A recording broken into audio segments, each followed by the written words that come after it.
செய்வதற்கு தேவையான பொருள். உருளைக்கிழங்கு நல்லா குக்கரில் உப்பு போட்டு அவிச்சு இந்த மாதிரி உதுத்து வச்சுக்கணும்.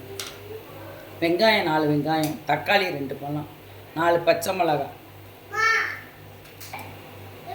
எண்ணெய் 2 ஸ்பூன். ரொம்ப தேவையில்லை எண்ணெய்.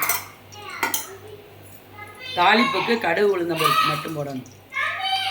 உளுந்த பருப்பு நல்லா வெடிச்சிருச்சு. இது மாதிரி வெடிக்கணும். ஒரு வரமிளகாய் தாளிப்புக்கு. இப்போ இந்த 4 வெங்காயமும் போட்டு நல்லா வதக்கணும். வெங்காயம் தக்காளி எல்லாமே போட்டுருணும். பச்சை மிளகாய் அதையும் போட்டு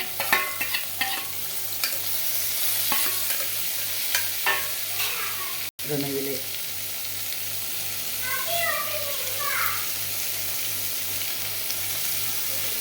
மஞ்சத்தூளும் போட்டணும். 1 ஸ்பூன் போடணும். லைட்டாக போடணும் மஞ்சத்தூள். நல்லா வதங்கணும். தேவையான அளவு உப்பு. கடலைப்பருப்பு ஒரு 10 நிமிஷம் ஊற வச்சுக்கணும்.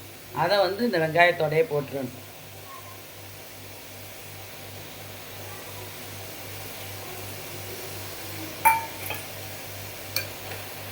இது ஹோட்டல் ஸ்டைலில் இருக்கும் இந்த மசாலா. சாப்பிடையில் கடலைப்பருப்பு நல்லாயிருக்கும். இப்போ 1 டம்ளர் தண்ணி ஊற்றி இந்த வெங்காயம் நல்லா 2 விசில் வச்சு வேக விடணும். இது மாதிரி 2 விசில் வச்சா போதும்.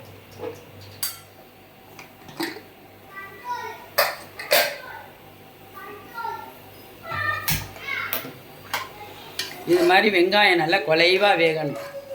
கடலைப்பருப்பும் இப்படி இருக்கணும். சாப்பிடையில் டேஸ்ட்டாக இருக்கும். பிள்ளைங்கள்லாம் சாப்பிடுங்க விரும்பி.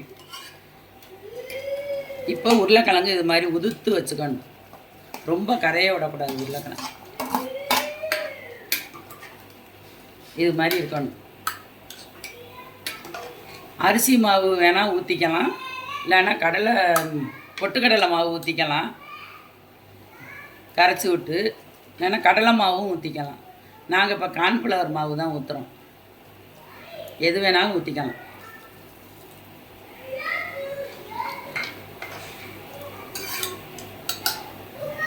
ஒரு கொதி கொதித்தோடனே இறக்கிட வேண்டியது. கார்ன்ஃப்ளவர் மாவு ஊற்றி ஒரு கொதி கொதிக்கணும். கொதிச்சா இது மாதிரி வந்துடும். அதெல்லாம் இது மாதிரி ரெடி ஆயிடுச்சு. டேஸ்ட்டாக இருக்கும் சாப்பிட. பூஜை தான். அடுத்த வீடியோலாம் காட்டுறேன். பூரிக்கு டிப்ஸு நிறையா இருக்குது. இந்த வீடியோ பிடிச்சிருந்துச்சுன்னா லைக் பண்ணுங்கள், ஷேர் பண்ணுங்கள், சப்ஸ்கிரைப் பண்ணுங்கள்.